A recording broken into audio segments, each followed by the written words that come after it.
Ay, si Mano. Fred, ang sound ko yung tatanong.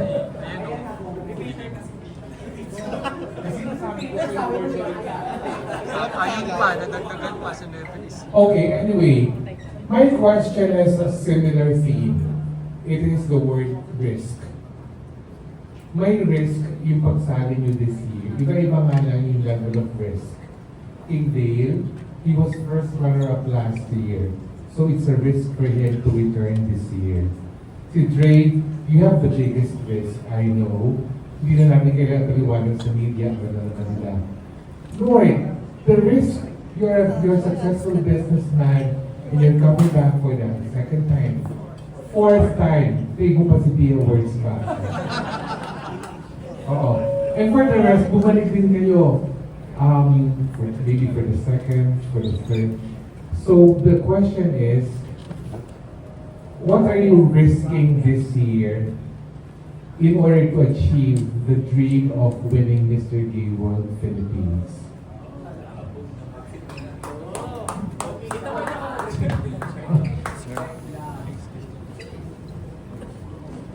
Okay, for me, I'm risking my title first. Since I won last year, so I need to show everything everything that I have right now. Last year, I showed everything, but now I'm giving it all, risking myself, risking my time, and risking of everything within me that I can show to everyone and to the world that the new legacy is having right now is within me also. Thank you.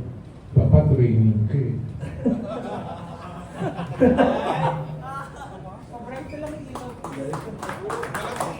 Dre, ikaw may pinakamalaking risk.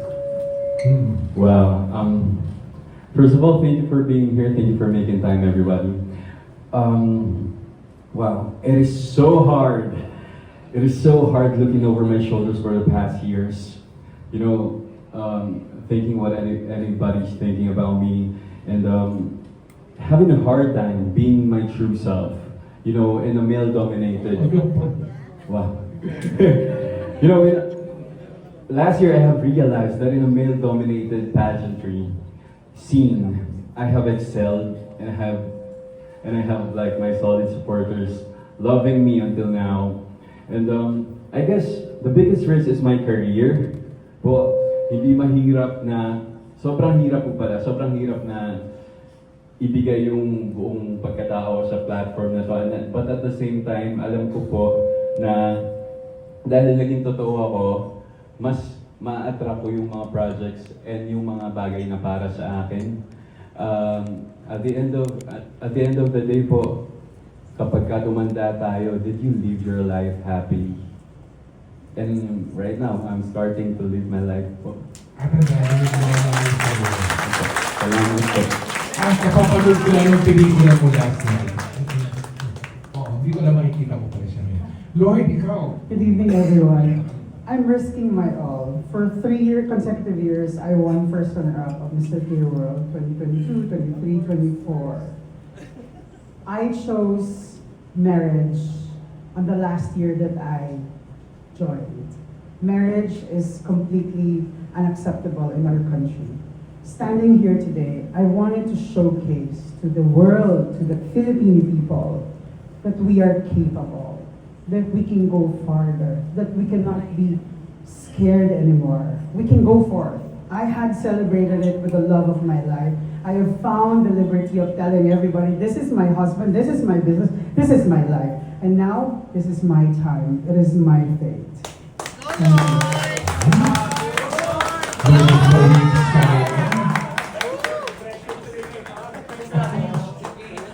Mark? Well, I take a lot of risk. And one of that risk is to join and stand here for the third time. Because I know some of you are asking why I am joined again. Because I can't deny the fact that other people judge me because of the life that I have led. But I am here as a perfect representation, and I want to represent the best version of myself. That regardless of judgment of other people, I am still here, no matter what happened, no matter what it takes. Chasing for my dream to become your next Mr. Gay World Philippines.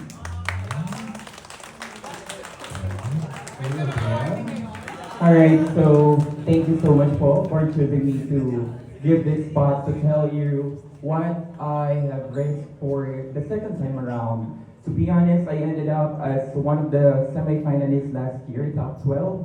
And I was so lucky, to be honest, and I was so happy because that was my first pageant ever and it was a national competition. And I take risk my profession as a public school teacher, at the same time as a professional events host.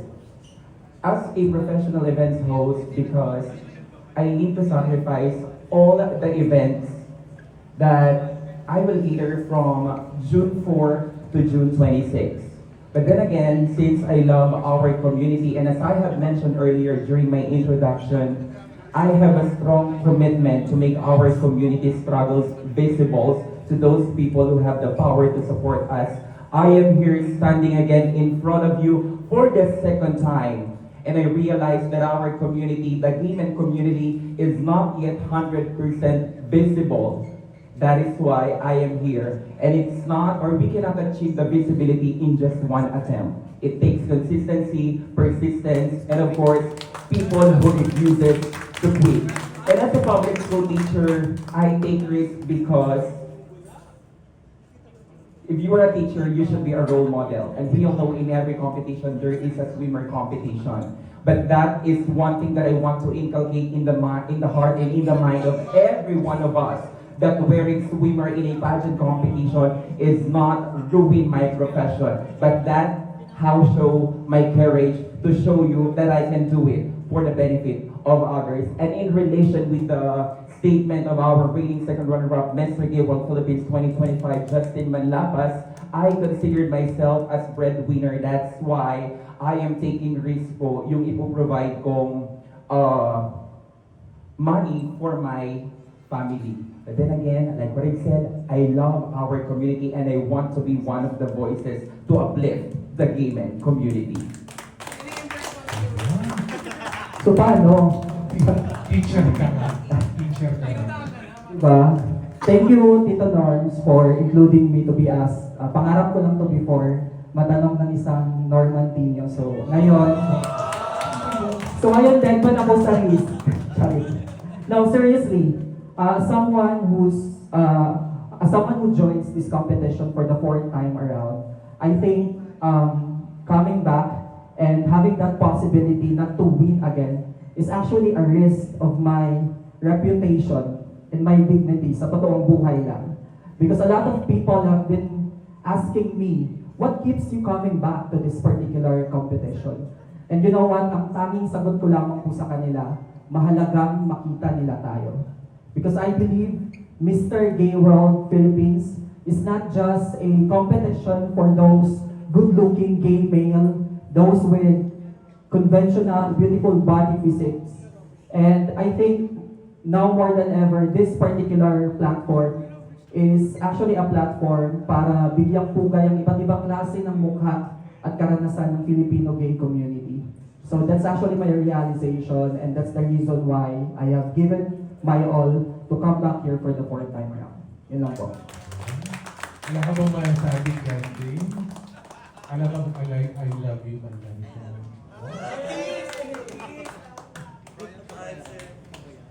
Hello po.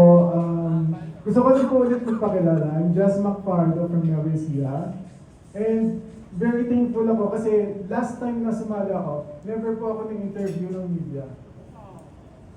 So, ayun po. Now, it's not taking risks. It's more on responsibility.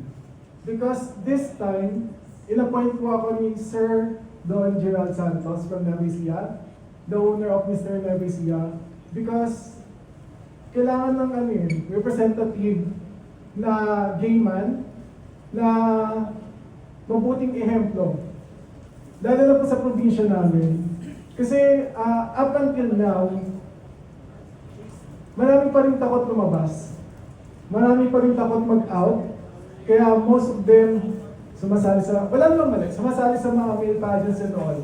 Wala namang mali doon. Pero I just want to say, you are valid. Importante matanggap natin yung sarili natin. Yun lang po. Thank you so much. Our next question will come from our queen, Edge Tenorio of Paleontology. Hello. Good evening. I'm Esha Pageantology. Actually, yung mga sumasali, yung mga nakikita natin sumasali sa mga male pageants, ini-expect ko na nandito. Kaso wala. Of course, congratulations, Ray. Ang tapang mo. Thumbs up pa rin sa'yo. Oo, sana next year, ang dami mo ng mga sumasali sa mga male pageant na itry naman ang Mr. Gay World Philippines. Kaya ito tayo nababaga. Ay, tama? Oo, ganun ko yung pinapanawagan sa Facebook mamaya ulit. Anyway, oo nga. Anyway, congratulations sa team song ha. Ang ganda. Ang catchy. First, ito yung first na na-launch topic for this year. Okay, first three. Mr. Batangas, Mr. Paranaque, at si Mr. Calbayog. Ano kaya ang basis niya for Oo. Nag-iwait mo, kasi Miss Vietnam lang ito. Congratulations in advance. Ilang taon ka na, Mr. Batangas? Oo nga, parang babata nyo. I am 22 years old. Oo, bata nga. Anyway, ito yung question natin. Dawn of Legacy, di ba? Lakas mo kang moonlight. So, beyond the crown and title, what legacy would you like to leave as Mr. Gay World Philippines 2026? Okay, thank you for that wonderful question. I'm feeling nervous kanina. So, to answer your question, and people to know, my advocacy is, my hair is my crown. I make it for people who have alopecia, who have any cancer, or people in hairless condition. So this is my crown, my hair. I already have a crown, which is my hair, for people who is in hairless condition. I think this is one of my edge to issue that is everyone kind of, because this is very uncommon advocacy, and it's a genderless. Wala tayong, we don't know kung sino tatamaan, either lalaki, babae, bakla, tomboy. And they are the one na nagmo-motivate sa akin to keep my head and up and keep on dreaming. This is your first time to join the pageant? Yes po. Okay. Kahit mga male pageant sa Batangas, di ko pa sumasali. No, hindi. Wow, congratulations. Palakpakan naman natin actually. On board the outfit of the night, Mr. Paranaque. So the question is, beyond the title and crown, what legacy would you like to leave as Mr. Gay World Philippines? Ito yung question from Mami Jean. Thank you. First, I just wanted to give a huge shout out to my designer, Kuya Winchell Castro of Winchell Castro Couture for this Muslim-inspired crop top that we are actually doing right now, or we are wearing right now.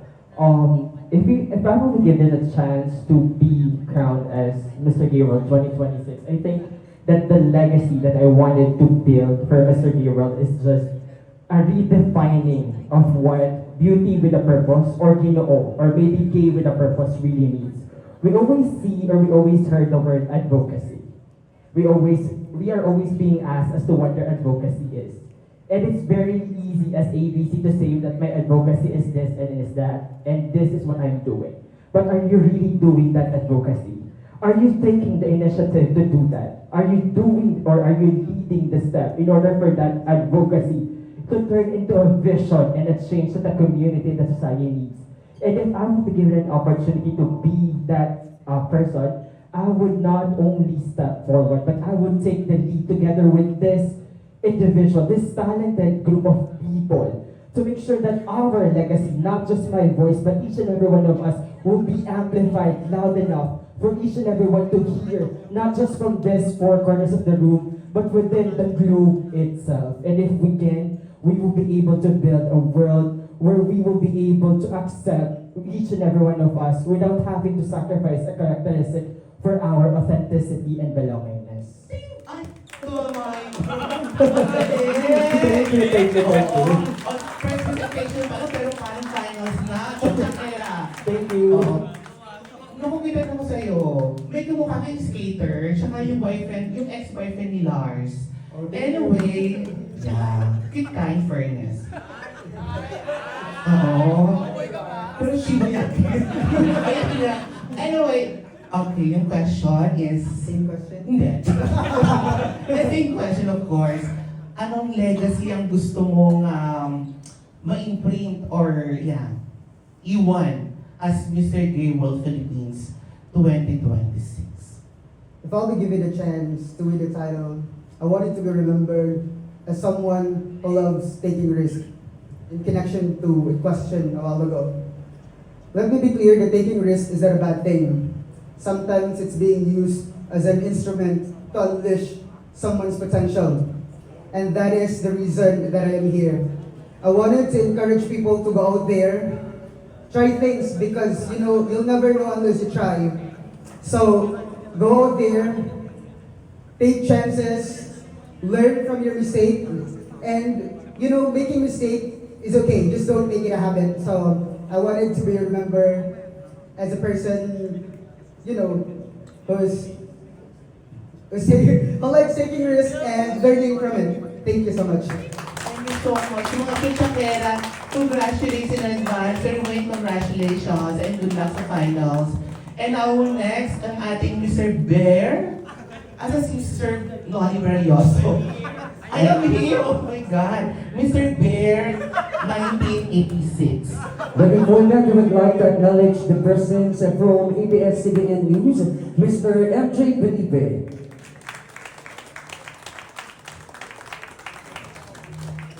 Okay, good evening. By the way, I'm Nolly for OPM Worldwide. I need 3 volunteers to answer my question. Yung hindi pa natatama. Punta na kaya kayo, unahan na lang. Ayan. Siguro gawin na natin 4 para bongga. Okay, my common question is, how has your journey as a member of LGBTQ community shaped who you are today? Again, how has your journey as a member of LGBTQ plus community shaped who you are today? Wow. I don't want to begin with my childhood because that would take too long. I'm 40 years old now. I came out.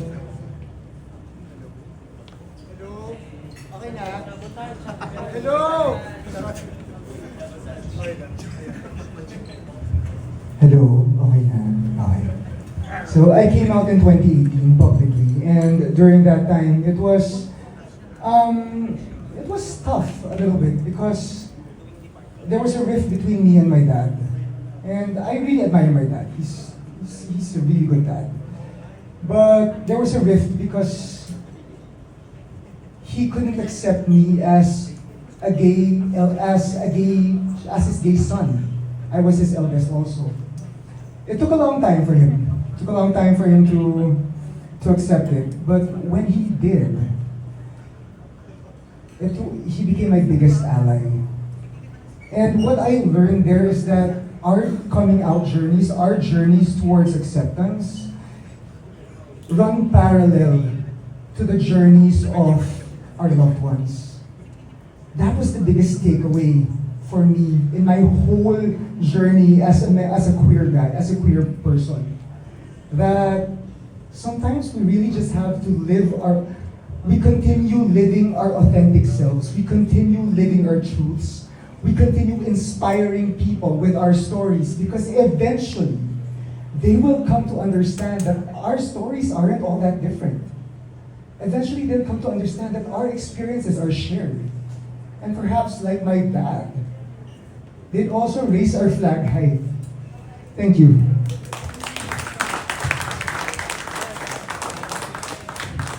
Is it the same question? Okay, I'm gonna be honest. By the way, I'm Gilly Valenzuela from Bataan. I'm gonna be honest. I'm the type of gay man who wasn't not actually bullied during childhood days. I wasn't actually bullied. It's because I believe I was actually supported by my parents and the whole family. And by that, I think I grew up as a kind person. So by that, I become, I think, empathetic on more other people who wasn't bullied. Because on my own, I know I am celebrated by my family. So every time I saw someone who was bullied, I'm actually, for those who are my friends, they know me that I'm very I'm a fighter, palaban ako. So, I'm the type of guy who will go and speak for other people who cannot speak for themselves. So, and I joined Mr. Gay World is because I want to amplify my voice. And I want to use this platform. So I can, I can use that platform to give influence to other people. Because I always believe that it's not only your voice, but also the ability to listen to other people. That's all, thank you. Good evening, everyone. Thank you for coming here despite of your busy schedules. When I was younger, I only had like a feather. And now that I'm here at Mr. Gay World Philippines 2026, I felt like I got 2 weeks already to fly. So I think that's the biggest risk to take nowadays because I've been away and it's a waiting season for me for 7 years since the last time that I competed in a local pageant. And this big organization like Mr. Gay World Philippines 2026 is really a platform for me, not only to amplify my voice, but also to push forward for my advocacy because I'm the founder of Rainbow Companions in my beautiful province of Abuhay, Bataan. We just started like a couple weeks ago, and the Rainbow Companions talks about the emotional support for elderly people. Hence, it's not only emotional support for elderly, but elderly who are part of LGBTQIA community. By then, we will be able to listen to their stories and to give them support and give them counseling. Because I'm in line in a medical field like a nursing aide in my beautiful province, I really wanted to join the two worlds because on my logo for Rainbow Companions, it's two elderly joined by the youth. So I want to join the two worlds with the elderly people who are part of LGBTQI community as well as the youth because they suffer from mental health. And by this organization for me as Mr. Gay World Philippines 2026 from the beautiful municipality of Abuhay, Bataan, I really want to promote an emotional support for them and to provide and to take care those unheard voices. Thank you. Good evening, everyone. My journey as an LGBT is really not that easy. I'm actually touched by their story because all of them are talking about their family, and which I can say, sana all. Sana all because growing up without parents beside me is actually a bit tough. Not that hard, but it's a bit tough for me as an LGBT. Because I had to be strong and also independent at the same time. And not only that, being gay is actually doing the things that you can to be a better person, to become a more responsible citizen. Because I just wanted to share everyone that I am very lucky if despite not having parents beside me, I still have my atmosphere accepted me as who I am. If I may share, I'm actually, I used to be a drag queen and I had been performing for like 6 years and coming out 8 years if I hadn't stopped. And the reason why I'm sharing this because the platform that the LGBT has is actually a big help for someone like me, not subjected as only for a specific gender, but as a person who actually deprived having the love of a parent. The LGBT has been my metamorphosis and also my shield when it comes when there's a rain. I know that being an LGBT is very colorful and at the same time there's also darkness. So I believe that standing here is also a little bit tough, but I'm happy that I am here and this is my first ever national pageant and my second time joining a pageant. Thank you.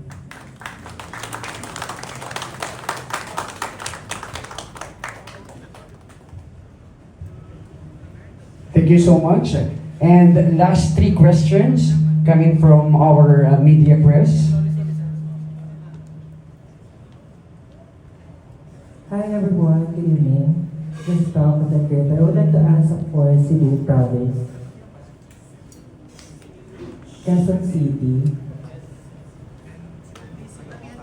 Batang Caloocan. Alright. Antipolo.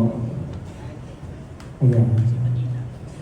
So I'm gonna ask same question lang sa inyo. So my question for you is, how would, if the younger generation would ask you the word Pride Month, how would you explain to them the significance of Pride Month? Or let's say, celebrating Pride Month? Or, I'm sorry, how I understand is I'm going to tell to the younger generation how we're going to celebrate Pride Month. Yeah, okay. I mean, for me, like, Pride Month is like not really a celebration, but it's also like a unity for everyone. Pride Month is not like the LGBT only. It's also, let's include all the straight guys there. It's not about the gender. It's not about the sexuality that we choose. Pride Month is like being a unity as a human person. You know that? Like having them understand what we choose to have and where we choose to live. That is the Pride Month. It's not because Pride Month, we're going to include it for the LGBT, but it's also the straight guy. If I'm going to tell the younger generation, the Pride Month is celebrated as the unity of human being. That's it and that's all. Thank you. Good evening, everyone. So, if I'm going to explain the Pride Month to young generation, I will tell to the young generations that Pride Month is about celebrations of love.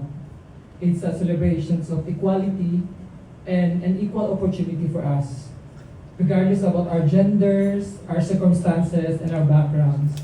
And I believe we should celebrate Pride Month not only in June, but every month. Thank you. Good evening, everyone. So what I would tell the younger generation about Pride Month is it's not about the sexy people walking down the street, having colorful outfits, and just enjoying having booze and whatnot. It's something that is very purposeful. It is to avoid discrimination. It's for inclusivity. And I would also encourage the younger generation to have a soul of integrity and compassionate service. Thank you. Hello, everyone. If I have a chance to talk to the younger, to the young about Pride Month, I would say Pride is a protest of celebration of freedom. Don't be afraid to show who you are, because we know that being true to yourself is your greatest strength, right? So, and tama, lahat ng sinabi nila, wala na akong masabi. Yung dapat, maraming salamat.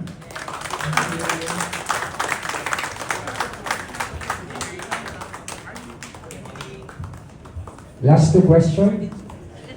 Hello, good evening. This is Jay from Magitan. I'd like to ask the province of Leyte, Siquijor, and as well as from Camarines Sur. So I only have one question for all of you guys. Sorry.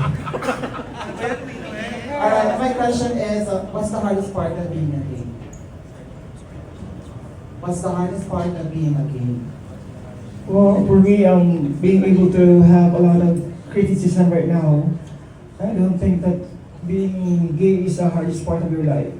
It's a part of your dedication and how to pass it as an individual. Thank you.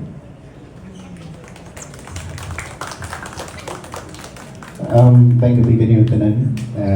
Again, good evening. Siguro, the hardest yung pinakano is being bullied and being not accepted to the family. Kasi I was, just to fast forward, shared about my life.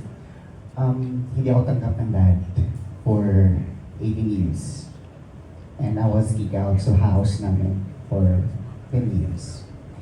And being bullied for many years because what I kung ano kong tao.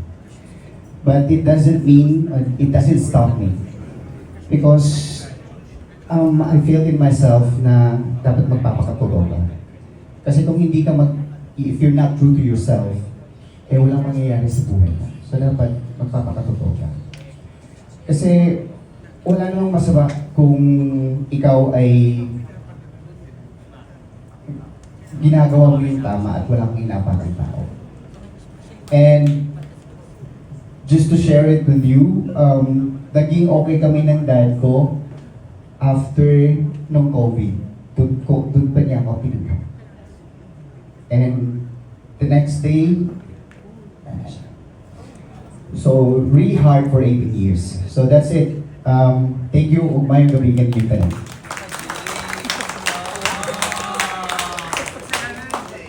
Thank you so much, and good evening, everyone. The hardest part of being gay is being the happy feel of everyone. This is based on my personal experience, but at the end of the day, when you're all alone in your room, who else will give you that happiness? That's why we are here. Can you take a look at these good people? Every one of us should be able to give each one of us a helping hand that we are a happy feel as well for ourselves. Thank you.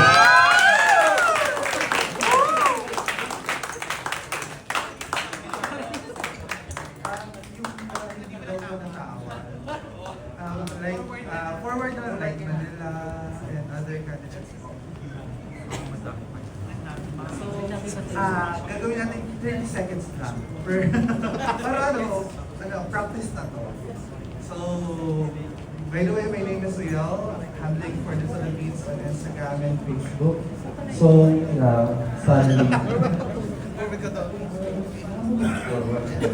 so my question is, as we celebrate Pride Month this month, what is the common issue of the LGBTQIA+ community you want to address that maybe can reconnect us as one community stronger? Good evening po. Thank you for coming here and sharing your time with us. By the way, I'm Gio, your Mr. Gay World Philippines 2026 representing Pasig City. For me, I would like to say the issue in equality. It's been a long, sorry, your question is? Like common issue in our community that divided us as one. Kasi hindi naman porque nasa isang komunidad tayo, we're one. Like we're together. Sometimes the bashing and yung mga masakit na words mas nanggagaling pa sa mga kapwa natin nasa LGBT. So, what is one common issue what you want to address that maybe can reconnect us and can be together stronger as one? Thank you. For me, the support system. Because we all know that in the community, we've been facing so many challenges, whether it be equality, acceptance, love, or the support system that we need. That's why I would like to use this platform to share a message to our brothers and sisters in the community. That in a world that tries to divide us, may we always choose to stand connected and united. Because for me, equality is not a privilege, but a right for all. That's why I choose to join Mr. Gay World Philippines 2026 because that is the dawn of the legacy I want to achieve for all. Thank you. 30 seconds. The common issues that we are facing right now is to have the insecurities to each of everyone. I will give you some example like me and my sisters when we are young. My sisters, all her needs, my mother and my father gives all. Even my sister didn't asking. But when it comes to me, they always telling me that, bata ka pa, hindi mo pa kailangan yan. So hindi po nila binibigay lahat sa akin yung mga bagay na dapat kong bata mo. Then, yung insecurities na yun, hindi ko siya tinake as negative. Tinake ko yun as insecurities makes me inspiration. Na one day, yung insecure ko sa ate ko na yun, soon, magkakaroon din ako ng mga bagay na meron siya. Then, yun lang po. Maraming salamat. And yes, to answer your question, sir, for me, let's learn how to communicate. There is always two sides of the story. Hindi tayo pwedeng mabigay ng comments sa mga bagay na wala tayong alam. Let's learn to talk. Let's learn to listen. Because listening gives us proper judgments. That's all. Hello everyone, good evening. My name is Eman Zeidenberg and I'm representing Zambales. For me, the misconception about pride is about we are celebrating fun. But you know what? That is not true. We are celebrating unity, and that is something that we need to conquer. We need to shout out to everyone that we are here, we are existing, we are gay, and we are human. Thank you. Good evening to everyone. I am Gerald Sean Madrigal from the province of Laguna. In this modern world society, I think we need to stop the discrimination. Because if we need to stop the discrimination, we have a better place to live in. And we need to admit to ourselves, tayong mga LGBT, ang naghihilahan pababa. So kailangan natin eradicate ang isang bagay na yon para lahat ay maging masaya. Maraming salamat. Hello everyone, my name is Michael from Milwaukee, Wisconsin.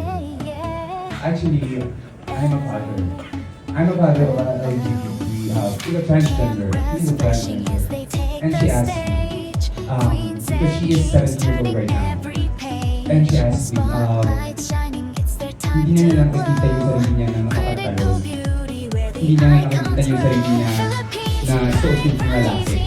So as a father, as an LGBT father, because I adopted her when she was 2 years old and I was 17 that time. So while I'm working, I'm also studying. So she is 17 years old, hindi ko na siya ngayon 15. Actually, wala ako doon kasi andito ako ngayon sa Manila. And yeah, and tinanong ko siya, alam mo, ready ka ba? Tinanong niya ako na gusto niya magpalda, physical school. Tinanong ko siya, ready ka ba sa mga pamilyon sa judgment ng ibang tao? Kasi pasin ko, lalo na sa mga transgender community, sila yung naghihilang pababa. Because like sabi nila, yun nga, accessibility or more, yun, ang nangyari sa kanila. So, I think that unity, we need to have unity first. So, we have to unity first to achieve like, a better community. This is the LGBT community. To feel the rainbow, different colors, different, different personalities.